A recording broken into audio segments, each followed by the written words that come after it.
no es capaz porque al sistema solo se le han enseñado 120 razas.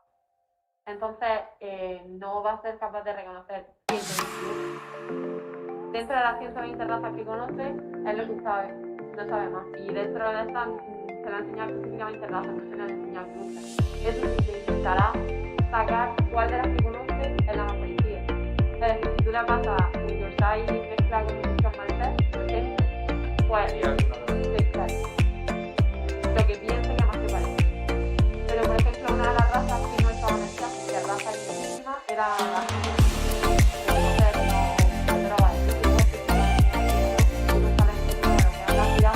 no vas a saber decir que eso igual, pero sí que se tiene en mente en ampliar de la raza, igual que ampliar de la nación.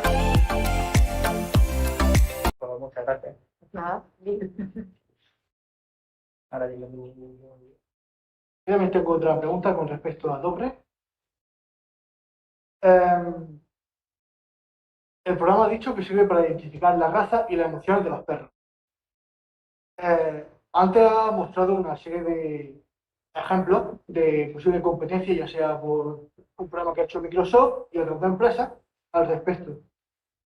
Pero respecto al uso actual de la app, ¿consideraría que lo utilizaría para intentar comunicarse con los perros a través de él?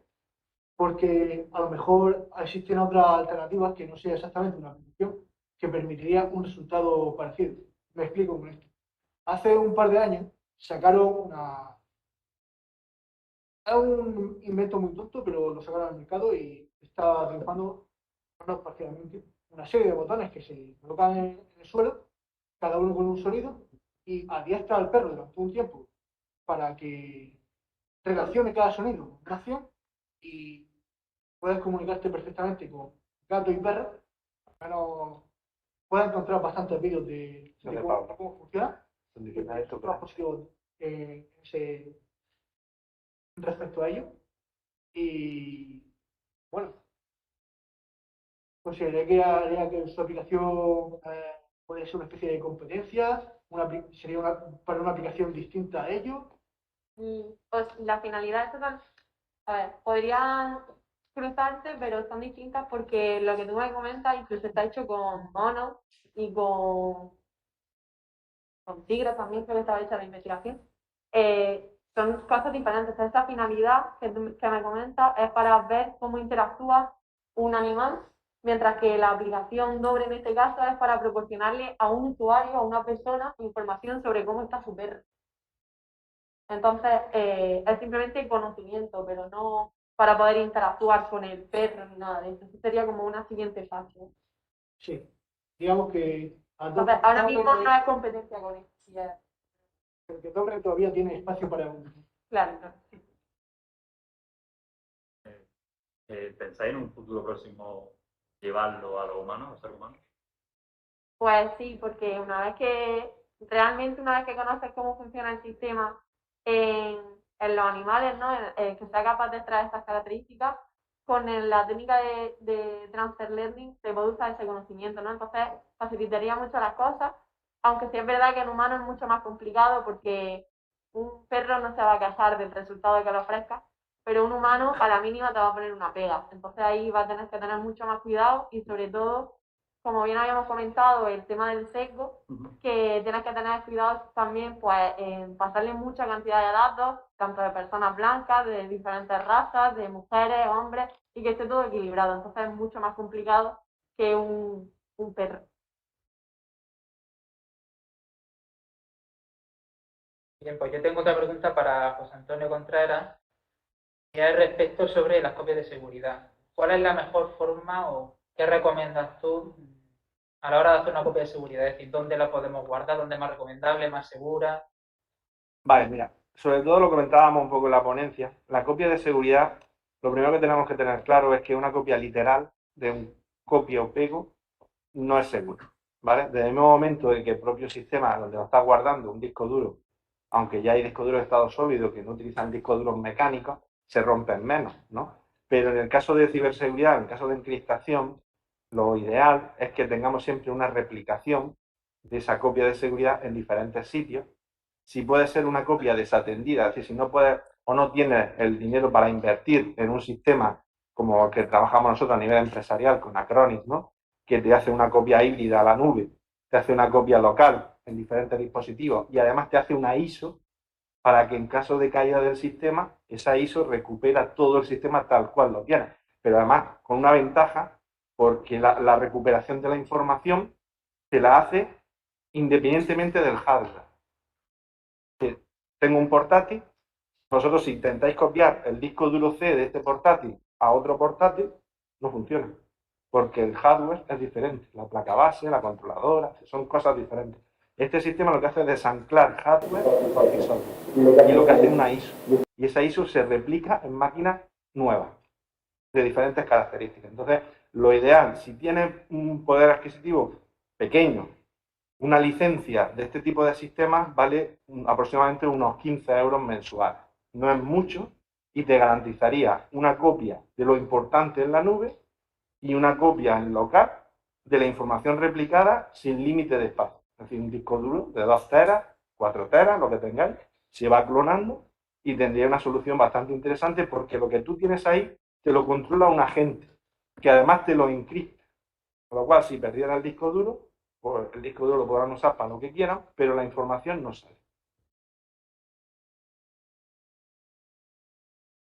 ¿No respondí? Sí, sí.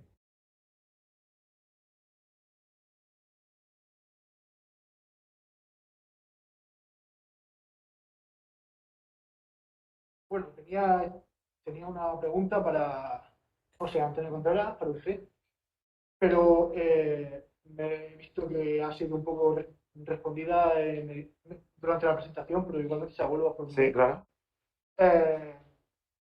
Quería preguntar que si había algún tipo de información de especial interés para los transgresores o si se centraban más en el bloqueo del servicio, y quería hacerle una reflexión de que a nivel de pequeña y mediana empresa, como usted que trabaja en su empresa, no, al menos yo no tengo claro qué tipo de información podría ser más relevante, dejando aparte la información bancaria, pero porque tengo entendido que la protección de esos datos, digamos que tiene una capa extra de seguridad, como mínimo. Pero como ya he comentado antes también, lo del el mapeado del teclado que podían hacer, ¿cómo se El keylogger. Y luego eso. Claro, mira, básicamente en la pequeña empresa no se trata tanto de robo de información como de proporcionar un riesgo a la empresa y que ese riesgo produzca un resultado económico. Es decir, en definitiva, lo que están haciendo, digamos, estos hackers, que incluso muchos son chicos jóvenes que no son profesionales, lo que hacen son malware que hace que encriptan la información a través del sistema ransomware, que es el malware que encripta la información, y lo que hacen es bloquear, pedir una extorsión y dice, oye, tú no puedes trabajar, yo tengo el control de tu empresa. Y como lo tengo, te pido dinero. Y si no me pagas, no tienes tu empresa. Ese es el objetivo. Es decir, no es tanto, en muchos casos, en otros, a lo mejor en corporaciones, no sé, imaginar, no sé, un Movistar o una empresa grande de que tienen datos importantísimos, pues puede tener una opción de lo que sería un spyware, es decir, una espía. Y de hecho, es que es todo lo contrario. Cuando generamos un spyware, lo que se hace es pasar totalmente desapercibido. Es decir, no intenta ejecutarse el malware, sino que intenta dispersarse entre toda la red del sistema para poder intentar buscar puertas traseras y conseguir aquella información que están buscando. Llámese, pues, no sé, volumen de negocio, programaciones, acceso a las carpetas de los programadores, es decir, cierta información que son vitales para lo que es espiar. Pero realmente lo que es el malware que normalmente encripta una PIN casi siempre va relacionado con la extorsión, casi siempre. Es muy raro que la gente te bloquee un sistema y no te pida dinero. O que te pida, oye, porque lo que hace básicamente en muchos casos bloquean el sistema, pero no tienen acceso, no te hacen una clonación de todo el sistema porque no tienen tampoco recursos. Entonces serían unos recursos muy elevados. Entonces, básicamente lo que consiste en este tipo de malware es dinero. Conseguir dinero y rápido. Caso de WannaCry. Por ejemplo, WannaCry, Un poquillo. Sí. Me has dicho el año, pero no el nombre como tal. Mira, exactamente. WannaCry fue uno de los primeros malware de ransomware que salió en el 2017 y infectó a millones de equipos informáticos en el mundo. Infectó sobre todo de equipos que no tenían actualizaciones y que, por ejemplo, en sistemas que no eran en su momento muy actualizados, como podía ser el Windows 98, Windows XP, que además el Windows XP ha sido el sistema operativo más industrializado, más extendido, más instalado del mundo que se conoce, con diferencia. Y hay todavía a día de hoy empresas que siguen trabajando con Windows XP, sobre todo en maquinaria. En temas de cooperativas se usa mucho porque, claro, usan máquinas antiguas y ese sistema operativo aún se sigue dejando instalado en los sistemas y es un riesgo de seguridad. Porque es que Microsoft no da actualizaciones críticas y cuando no tiene actualizaciones críticas o bloquea el acceso de esa máquina o tiene un problema de seguridad. En este caso, para el caso de WannaCry, recuerdo que por primera vez Windows creó parches. Correcto. Para ese tipo De hecho, se lanzaron incluso en prensa, en televisión y lo pusieron públicamente para que todas las empresas se bajaran una URL para descargarse un parche concreto para evitar esa encriptación. Fue algo tremendo, además que salió en todos los medios de comunicación, fue espectacular. Bien, pues yo tengo una pregunta para Alejandro sobre el IoT. Nos ha hablado de todas las posibles ventajas que tiene el IoT, pero ¿y si un atacante logra tener acceso a todos esos datos? Pues problemas, porque en el esquema que había mostrado antes, igual no se veía bien, pero justo abajo del todo había un gran bloque de seguridad, de gobernanza del dato y seguridad. Entonces, cuantos más datos tengas, más estás exponiendo tu negocio. Claro. Que es un poco lo que estaba comentando él o vuestras dudas. Si yo estoy exponiendo mis productos y cuántos están acabando o a qué precio lo estoy vendiendo, pues es algo muy crítico. Entonces, es un problema muy gordo que obviamente tiene que ser tratado, pero de una manera, bueno, por un lado, una manera similar a cualquier aplicación de datos. Lo que pasa es que aquí se agrava un poco el problema porque puedes interceptar las ondas. Si hay una transmisión de ondas en según qué protocolos, también hay sniffers que se le llaman, que pueden estar escuchando la red, Wi-Fi o LoRa o cualquier tipo de comunicación por el aire, que tú igual piensas que eso es seguro, pero que lo tienes. Bueno, o el Bluetooth. El Bluetooth es muy fácil de hackear. Y normalmente el problema de estas cosas es que a veces las empresas no tienen el dinero para asumir grandes costes. Entonces igual poder recurrir a dispositivos IoT que sean no aptos para la industrialización. O sea, ñapas, ¿no? O sea, en una empresa de estas tú no puedes poner un Arduino, sin más. Igual un Arduino industrial sí, pero no un Arduino normal. Para pruebas de concepto sí, pero si luego ya lo quieres hacer de verdad, tienes que utilizar sistemas seguros, que pasen sus pruebas, sus certificaciones, porque si no, van a encontrar fallos. Y entonces no te vas a dar cuenta y van a utilizar tu gemelo digital contra ti. Claro que se supone que se dice que el Internet de las cosas es muy vulnerable. Es que es muy vulnerable, o sea, eso daría para una sesión de temas de privacidad, de la cesión de datos que estamos haciendo. Entonces, bueno, existen soluciones en la nube, que no solo en la nube, sino que se llaman Edge, que son como tú tienes las capacidades de la nube, pero en dispositivos que están locales, por así decirlo. Entonces tus datos no se van a ningún sitio. No pasan por la nube o por infraestructura, sino que los tienes ahí y los puedes recoger después. Ya como un NAS, por así decirlo. Sí, lo que pasa es que un NAS es un almacenamiento y aquí son como ordenadores que tienen capacidad de procesamiento. Que algunos están especializados para ser eficaces. Por ejemplo, lo que hacen ellos con los perros, pues podría haber dispositivos que se les metiese esas redes neuronales, esa identificación, dentro de un dispositivo tonto, que ahora igual es muy caro, pero que igual dentro de 10 años consiguen meter su programa en un cacharrito así porque ya todo sea más barato. Pero, bueno, es un poco... Para que sea seguro hay que invertir dinero en conocimientos de seguridad y en hardware. Sobre todo también lo que estaba comentando el compañero, el tema de las máquinas virtuales.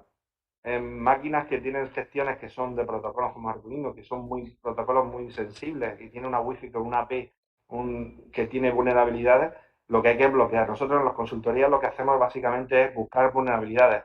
Y la vulnerabilidad es quitar, el momento que vemos una Alexa o cualquier cosa de estas, ¡pum!, fuera. Porque es que eso es una brecha de seguridad enorme. Porque es que no tienes control sobre ese tipo de IoT. Entonces hay dispositivos, como dice bien el compañero, que son profesionales. En la industria siempre hay que diferenciar, incluso en hardware, está el producto de venta de consumo y el producto profesional. En los portátiles mismos. Las propias marcas HP tienen una gama de consumo que se llama Pavilion y tiene una gama profesional, que son los netbooks. Y lógicamente no tiene nada que ver una cosa con otra, por muchos conceptos, ¿no? Y en eso pasa igual. Entonces las empresas tienen que invertir con un cerebro y con una base que nos permita utilizar productos profesionales que garantizan un mínimo de seguridad, que tampoco, porque hay que... Es que la estructura de seguridad, entonces, sobre todo, lo estaba comentando también con la compañera, en todo lo que se desarrolla es fundamental, porque si no, el fracaso es casi seguro, porque va a tener una brecha y te estás jugando el futuro de la empresa y eso tiene. De eso, ¿vos no habéis realizado alguna auditoría a alguna empresa de pentesting? Todos los días. Eso es todos los días. Encontré muchos problemas, Sí, muchas sí, fallas. sí. Hay muchísimos temas de vulnerabilidades, de que no se toma conciencia de las redes, se utilizan redes de hace muchísimo tiempo con protocolos muy antiguos, no se actualizan los switches, los armarios de comunicaciones te pueden encontrar, eso es como un pajar de cables que llega allí y eso es intocable, no están conectados ni siquiera con un mínimo de control de un cortafuegos que te permita un bloqueo, no se utilizan permisos de seguridad, no se utilizan contraseñas. Sí. Lo que intentamos hacer cuando llegamos a un tipo de empresa, lo primero siempre, antes de decir nada, es como cuando vas al médico. Yo siempre pongo el ejemplo. Si tú tienes un problema, tienes que saber el problema, porque si no, no sé qué medicina te puedo dar. Y si no identificas el problema, pues estás perdido, porque puedes dar una solución que a lo mejor no es parcial, no es completa. No, y exhaustivo que hacéis previo, ¿no? Claro, claro, hay unos test. De hecho, estamos siempre en colaboración con Watchware, que nos proporcionan herramientas profesionales donde se analiza la red, se hacen testeos. Nosotros tenemos máquinas y tenemos cortafuegos donde, digamos, les dejamos funcionando al cliente durante 20 días en la red unos pequeños software para detectar qué hacen, cómo lo hacen, porque, a ver, los clientes te cuentan cosas y sobre todo el que más te cuenta no es el gerente, el que más te cuenta las cosas más delicadas es el responsable de seguridad, pero el responsable de seguridad también se calla muchas cosas, porque como es su trabajo, evita decir, oye, que me he equivocado.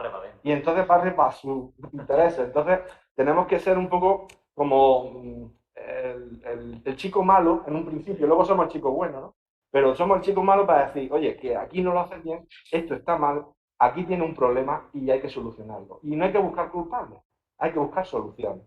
Entonces, si no se sabe el problema, ahí es donde están muchos de los errores que las empresas confían en ciertos profesionales que no están cualificados o no tienen las herramientas. Porque es que, mira, estas herramientas tienen un coste muy elevado. Entonces, no cualquier empresa te puede dar una auditoría informática decente y con la seguridad de que ese informe te va a dar resultados evidentes de que tienes que hacer cosas. Y cuando tú le presentas a un gerente a una empresa, dice, mira, tiene esto, tiene esto, tiene esto. Yo no sabía esto. Y tengo un portátil que se conecta todos los días de un empleado. ¿Y quién ha autorizado eso? Ah, pues mira, el responsable de seguridad. Y yo no he sido. Y, es decir, al final de cuentas, no se buscan culpables, se buscan soluciones, pero detectan muchísimas cosas que los empresarios ni siquiera sabían, ¿no? Entonces se buscan, pues, herramientas para proteger eso y sobre todo, evitar brechas de seguridad. Es lo más gordo lo que habéis enfrentado. Poner recientemente. Pues la semana pasada mismo una empresa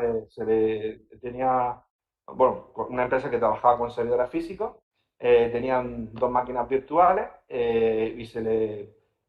lo primero que se le pasó es que le atacaron el hosting, no tenía certificado de seguridad, la reputación online se la machacaron porque le redireccionaron la IP a una página yihadista.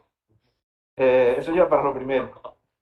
Y luego, lo siguiente, bloquearon los sistemas del cortafuegos, con lo cual entró todo el malware del mundo mundial. Y lo siguiente fue el bloqueo de los puestos de trabajo del endpoint. Empezó con ralentizaciones de los sistemas, sobre todo cuando navegaban le va todo muy lento. Llamaron a su informático y le decía, oye, que esto va mal, ¿qué pasa? Pues no sé lo que pasa, pues ponle más memoria.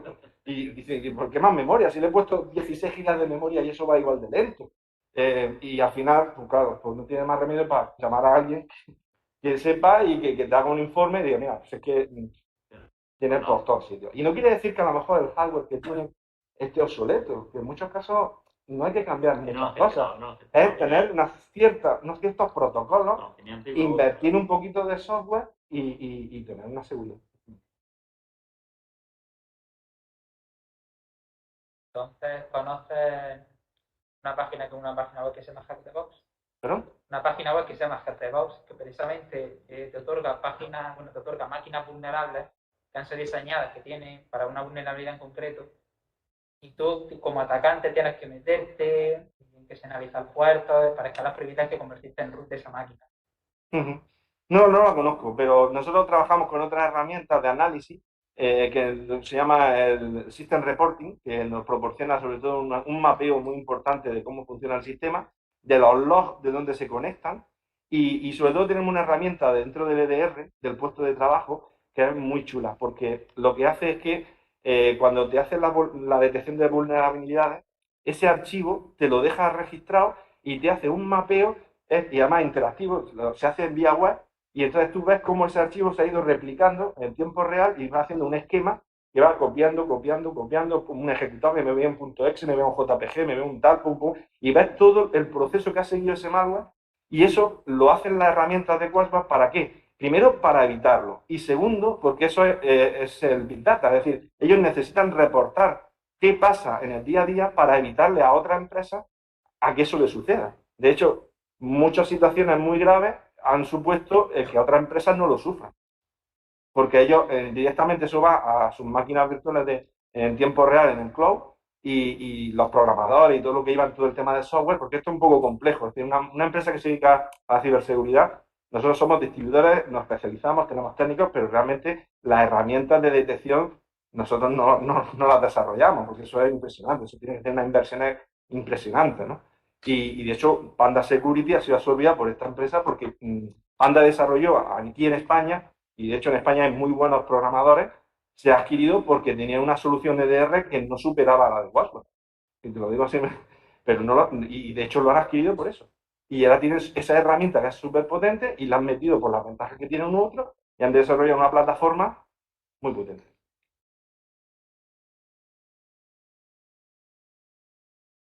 De ciberseguridad, ¿no?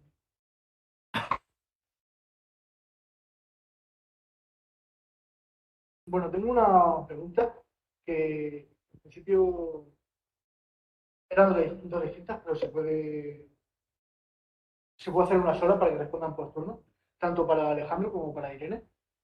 Cada uno de ustedes ha estado trabajando en ya sea Internet de las Cosas o un sistema de reconocimiento que permite recolección de datos o identificación. Estas son tecnologías que van a ir más allá y va a seguir desarrollándose. ¿Vosotros le pondríais una línea que no se debe cruzar? Quizá datos que no se deban recolectar o ciertas identificaciones que no sean éticas hacer. ¿Sabéis? Buena pregunta, ¿eh? ¿Sabríais ponerle un stop?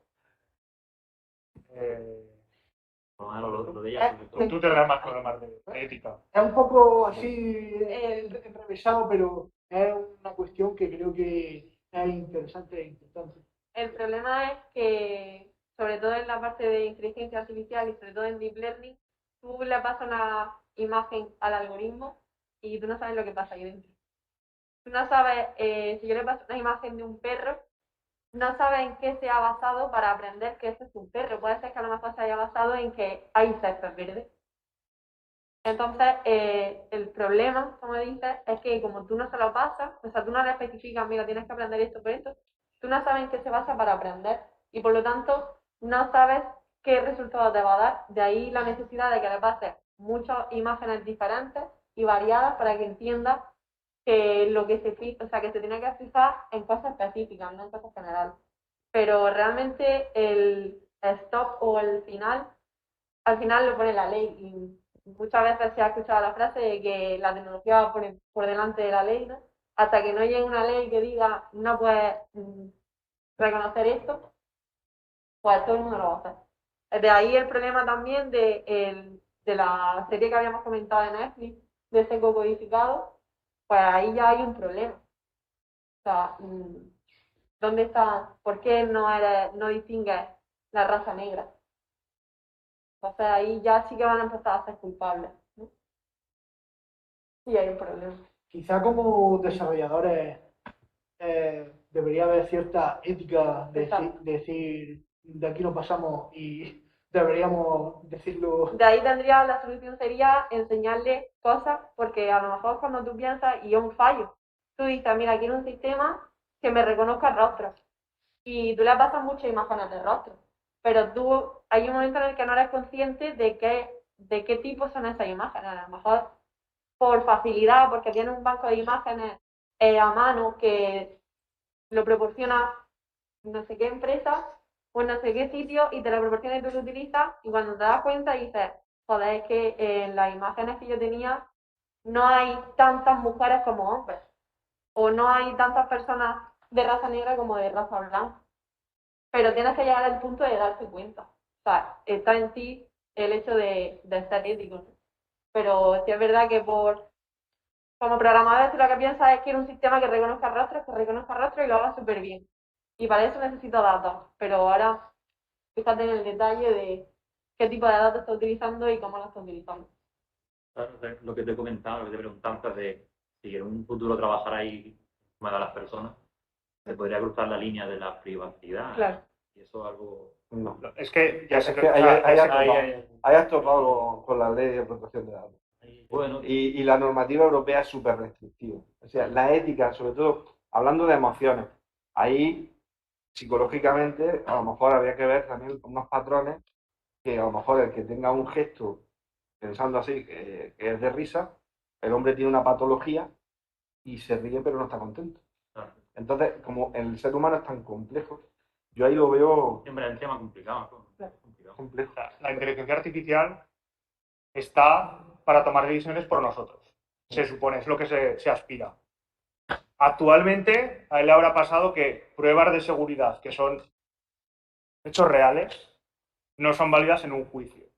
Pues una decisión hecha por una máquina no va a ser válida en un juicio o en algo gordo en muchísimo. Yo no sé si viviremos. A corto plazo, ¿no? O sea, tendría que haber un quórum muy grande para que de verdad digan, esto está tan comprobado que tal, pero para eso seguro que han pasado muchísimas regulaciones, muchísimas experimentos, grupos, o sea, un montón de cosas que antes de eso, internamente las empresas lo aprovecharán igualmente.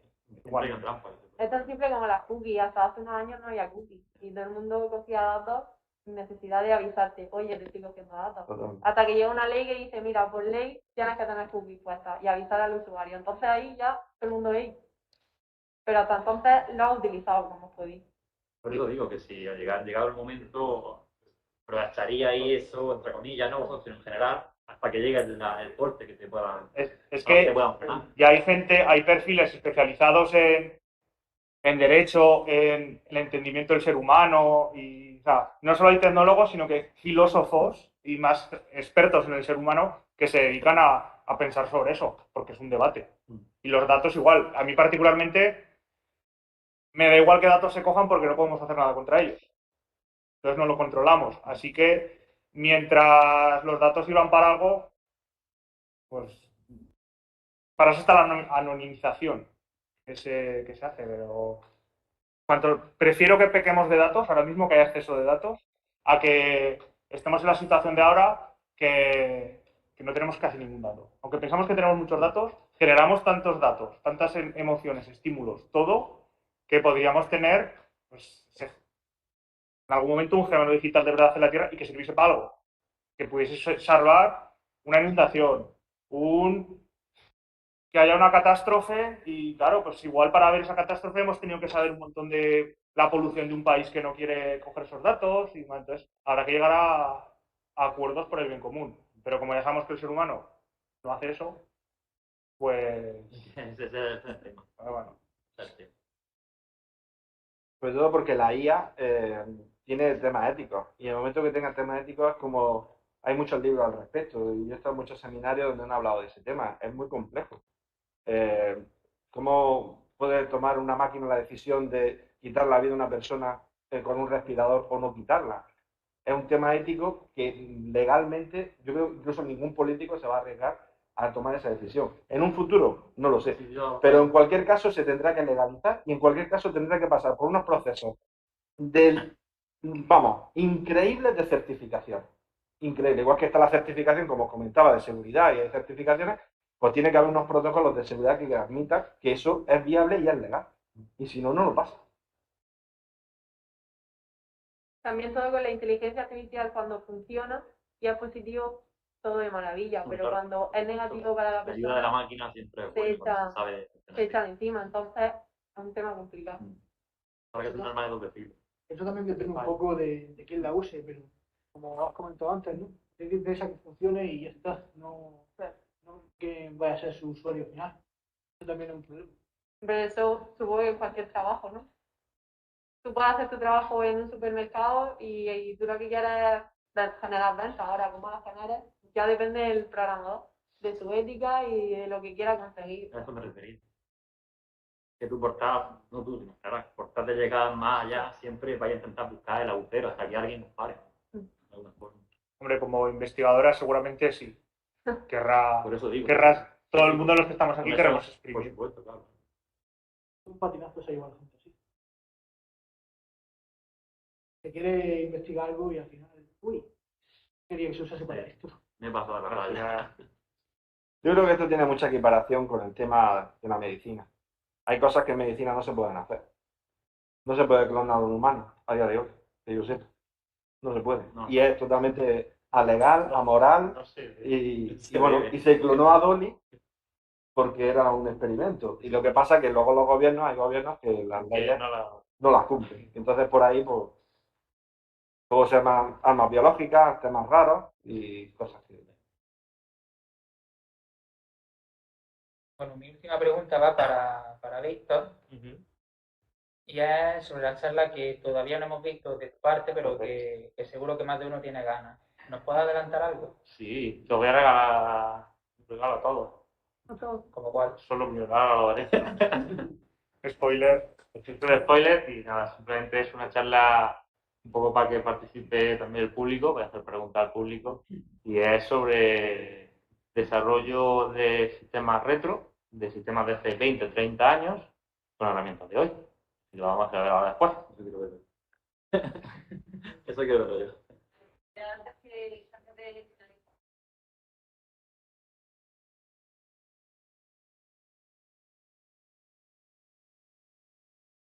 Quería quedar pendiente porque una charla y a continuación.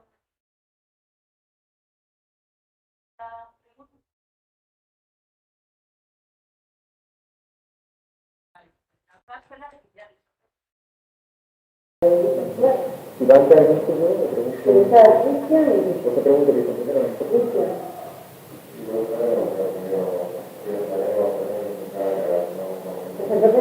Bueno, pues paso yo. A ver, viendo un poco al tema de los parches de seguridad, yo soy una persona que cambia la RUM del dispositivo día sí, día también, pero a ver, también por gusto y otra vez también por ese tema justo de los parches de seguridad. Y hace poco me planteé con el caso de que se hablaba de que cambiar una RUM a una RUM modificada era más peligroso el hacerlo por tener un parche de seguridad actual que quedarte en una RUM oficial con un parche desactualizado. Porque ahí ya estoy un poco...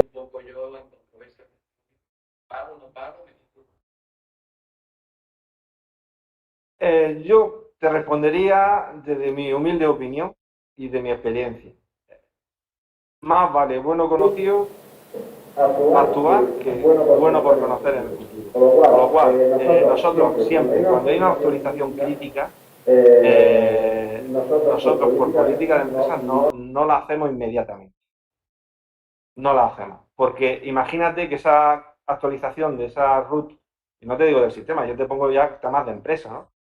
Hay una actualización de un parche de seguridad y se caen todos los puntos de acceso, todo eso, el coste de inversión de irse para allá, pero vamos, a dos ruedas para solucionar el problema, y no solo en una empresa, imagínate, nosotros tenemos muchísimos clientes.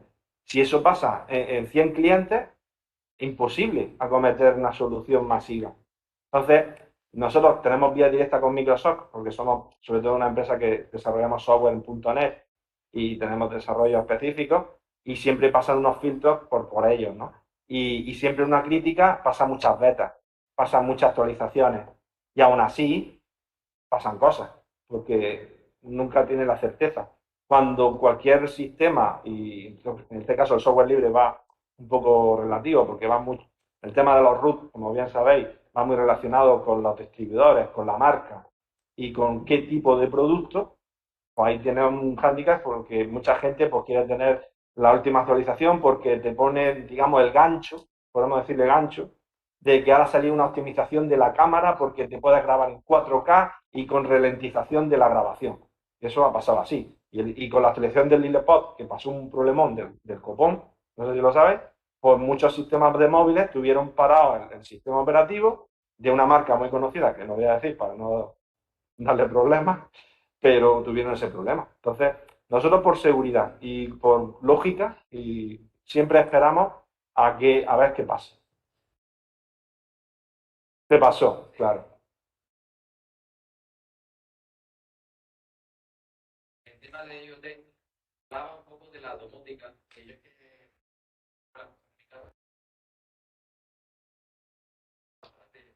el primero digital en este caso, que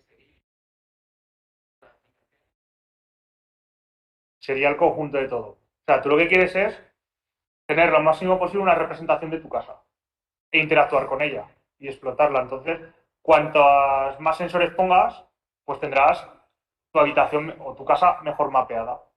Entonces, si para mapear necesitas, si esa tecnología necesita un hub, si no igual con un simple selling, por ejemplo, o sea, cualquier tipo de software que te ayude a interactuar y a explotar los datos, valdría. Luego, la recomendación es, como digo, organizar. O sea, el problema que pasa con estas cosas, a mí me pasa, o me pasaba, es que tenemos 1000 marcas, tenemos un montón de dispositivos, porque algunas más barata, otras más cara, y no podemos tener algunos que valen 200 euros. Entonces vamos a los de 10, ¿no? 15 o según. Y acabas teniendo 7 apps en tu móvil. Pues yo ahí lo que te aconsejo es, bueno, en el ejemplo de la presentación, Home Assistant. eso es. Home Assistant es un software, es un hub que además, si sabes usar Docker, lo tienes dockerizado en un segundo, y lo que te hace es, te entiende casi todas las marcas. Las de Apple, o sea, además sin hardware extra, que a veces antes te hacía falta en según qué dispositivos comprar un hub. Por ejemplo, en el de Home de casa, Assistant. Hay otros, hay uno que es Habitat, no sé qué, pero a mí particularmente Home Assistant es el mejor, porque te permite eso, tú le dices un dispositivo y te lo entiende, un protocolo y te lo entiende. Entonces, solo tienes un único punto. Claro. Tener un gemelo digital es, oye, estoy interactuando con mi habitación, no tengo que, o con mi casa. Entonces, la interfaz, lo lógico es tener una sola interfaz donde yo controlo mi gemelo digital. Si tengo que irme a 20.000 sitios, estoy utilizando 20.000 servicios. Pero no estoy interactuando de una manera más natural con mi casa. ¿Vale?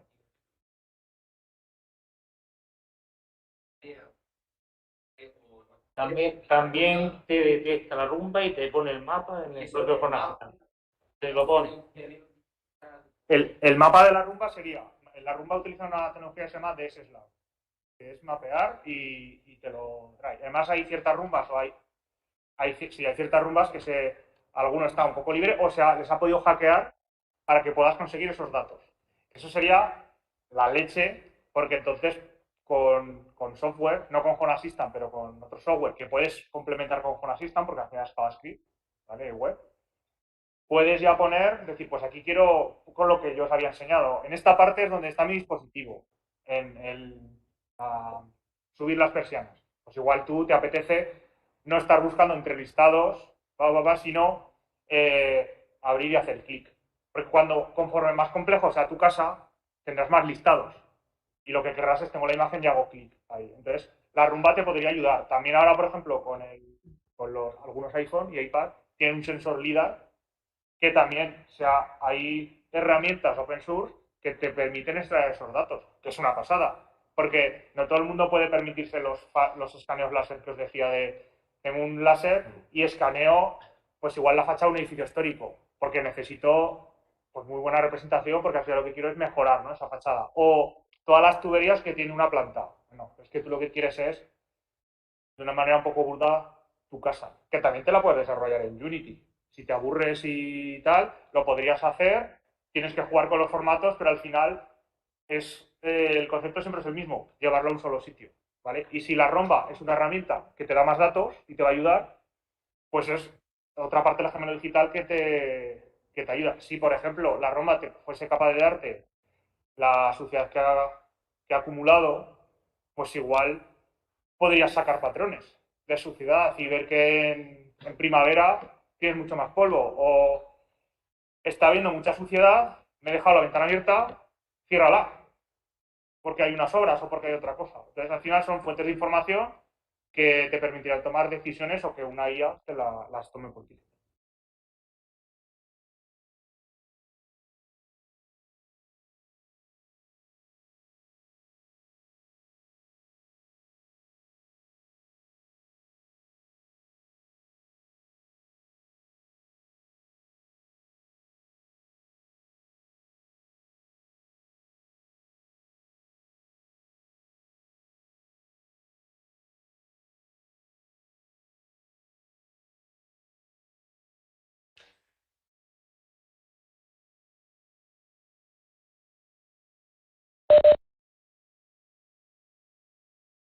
Sí, realmente es así. O sea, simplemente tú le pasas imágenes. Si esas imágenes están variadas y equilibradas, si tú le pasas 100 imágenes y 50 son de raza blanca y 50 son de raza negra, son equitativas. Entonces lo va a aprender por igual.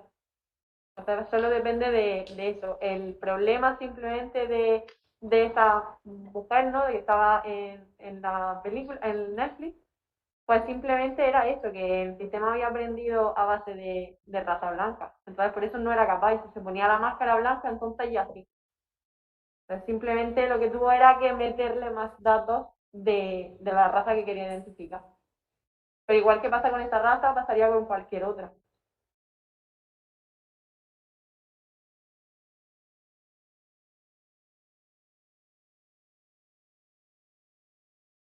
José Antonio, sí.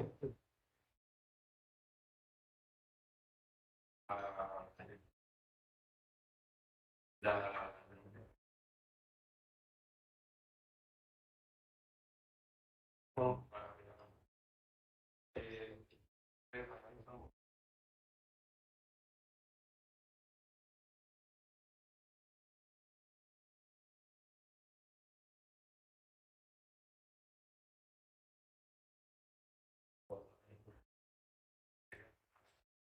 A ver, mira, sí, te explico. Toda empresa está obligada por ley a tener implantada el Reglamento General de Protección de Datos, lo que llamamos la RGPD, ¿vale? Si tú tienes bien implantado ese reglamento, porque esto nos surgieron muchísimas dudas cuando hubo la actualización, porque claro, los empresarios dicen, madre mía, y yo voy a ser corresponsable de una mala actuación de mi trabajador. Yo no puedo controlar si ese trabajador hace cosas buenas o malas o expone esos datos de una forma no evidente. Te pongo un caso que se nos dio, un caso real. Una clínica implantada la protección de datos, llevaron a un niño, le hicieron firmar la documentación, pero no le preguntaron si estaba, porque claro, llegó una madre con un niño, pues tú firmas, ¿no? Y no le preguntaron la situación familiar que tenía. Y entonces se le hizo una intervención, una pequeña intervención, pues de quitarle unas piezas de dentales, ¿no? Pues llega el padre, está en una situación de divorcio y le dice, ¿quién ha autorizado a que mi hija le quiten las piezas dentales? Dice, pues su mujer. Dice, no es mi mujer. Y por lo tanto, digamos, la correspondencia, esto ya en temas legales, ¿no? Pero ahí el empresario hubo una denuncia y se actuó de oficio, denunció el padre. Pero el empresario no tuvo la culpa. Aquí quien tuvo la culpa fue la trabajadora que no cumplió la normativa, aun habiendo recibido la formación, y se escudó y dio información que le faltó recabar. Te pongo ese ejemplo como te pongo otro ejemplo. Se han dado también casos en donde las empresas, implantando la protección de datos, lo incumplen y se ven vulnerados esos datos. El empresario no es responsable. Y son muchas veces los trabajadores, los ex trabajadores, quien ponen esas mismas denuncias por despecho, porque se sienten mal, porque lo han despedido, etcétera, por hacer mal a su antigua empresa, ¿no? Y esos casos se actúa de oficio, hay una inspección, se revisa el caso y si está todo correcto, pues no pasa nada. Es decir, aquí la legalidad es para todos, para un lado y para otro, ¿vale? Pero sí que es verdad que el reglamento es muy restrictivo. Como decía la compañera, ya cambiaron las cookies, pero es que afecta a muchísimos datos, a muchísima información. Os pongo un ejemplo. Una empresa que le instalaron en una clínica odontológica también, unas pantallas para recabar la información y la pantalla era visible de cara al usuario. Llegó una señora y los denunció a la Agencia de Protección de Datos porque decía que esos datos se podían ver desde todas las personas que estaban sentadas en esa clínica. Y era verdad. Pero, a ver, en una clínica tened en cuenta una cosa. Hay datos de nivel básico, de nivel medio y de nivel alto. Un dato básico es, por ejemplo, tu nombre. Un dato básico es la dirección de tu casa. Un dato medio puede ser, por ejemplo, pues, tu teléfono móvil. Ahí sí es un dato medio, porque son datos que ya tienen a tus datos. Y un dato muy restrictivo es qué tipo de sangre tienes o un análisis que te han realizado a nivel médico, ¿no? Esos son datos de máximo nivel. O la nómina, cosas que también nos han pasado muchas veces. Una gestoría y una asesoría no han digamos, custodiado correctamente esos datos y han mandado la información de la nómina erróneamente por correo electrónico. Y eso nos ha pasado más de una vez con la empresa y le han mandado la nómina a otro correo electrónico porque se ha equivocado. Donde ponía una A, ponía una E. Y le ha llegado los datos de esa nómina a otra persona. El otro se ha enterado y lo ha denunciado. Mando finiquito de otra persona. ¿Verdad? ¿Lo han mandado el finiquito? De otra persona. Qué bueno. Bueno, pues fíjate que eso es un error humano, pero está penado, porque los datos fiscales son de máximo nivel.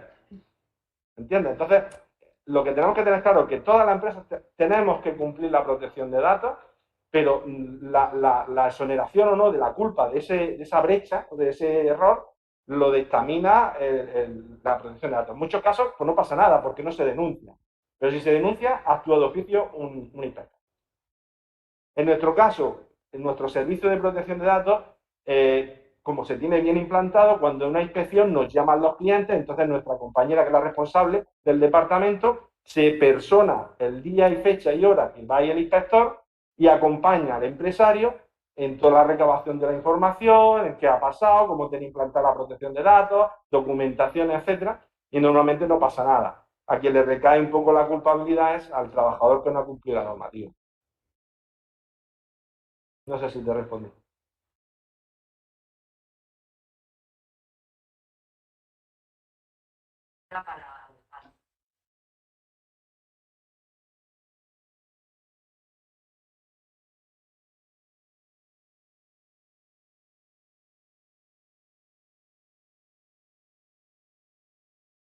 Sí, en Iberus, yo te diría que aquí hay como tres, lo que he enseñado en los digitales, hay como tres áreas gordas diferenciadas, que una es nuestra gente de Iberus Industria, que está muy acostumbrada a la mayoría tiene el conocimiento de los procesos, las plantas, indicadores.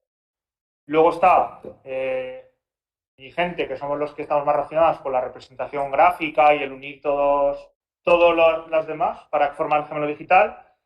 Y después del dato, con el IoT, viene la parte de gestión del dato. Y hay un departamento también con muchísimas personas, no sé si ahora están 100 o 150, que se llama Iberus Data, que están acostumbrados tanto a la gestión del dato, o sea, organizarlo, porque el dato hay que cuidarlo. O sea, yo quiero muchos datos, pero tengo que cuidarlos y eso significa ver cuáles son válidos, mantener su validez, organizarlos bien, porque al final si los datos son muy grandes no es mantenible. las páginas web nos tardan mucho en cargar, o hay datos que no sirven. Y hay gente también especializada en esa ingesta de datos, llevarlos a la nube, o que no se atranque, ¿no? Esa ingestión, y también en explotar los datos, o sea, que visualmente sean efectivos. ¿Vale? Habrá una charla de Power BI mañana.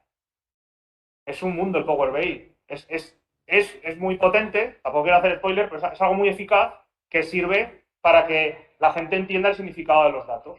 Y los datos tienes que darles un significado. Si no son datos que no valen para nada. Entonces, también hay gente que proporciona ese valor de datos que ahí hay gente incluso que no es ni técnicos, que están acostumbrados que son artistas. Porque el dato tienes que saber. ¿Cuántas veces hemos visto gráficos que no hemos entendido nada? Gráficos mal usados de barras que luego significan otra cosa. En el periódico utilizan mucho eso. Pues en Iberus hay especialistas de eso también. Porque cada vez las empresas lo demandan más y ven mucho valor. Igual en otras áreas, justificar la inversión, probablemente a él, aunque parezca mentira, le cueste más justificar ciertas inversiones de seguridad, cuando luego si hay un problema, los perjuicios y los gastos son muchísimo mayores. Pero el dato, como está de moda, gracias a Dios, la gente, pues, es muy fácil explotarlo, sacarle partido.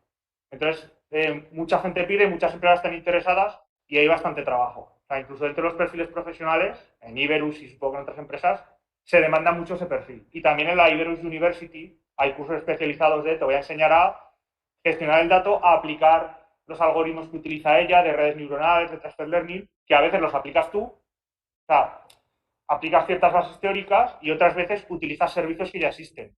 Porque en la nube tú puedes subir una foto y te va a decir si la persona está triste o no, con cierto porcentaje. Sentimientos complejos no, pero igual si un cliente está contento o triste, ya existe y no vas a reinventar la rueda.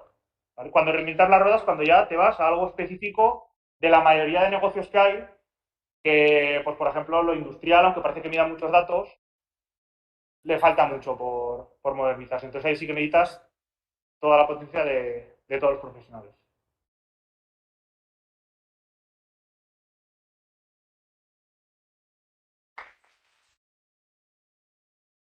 Bueno,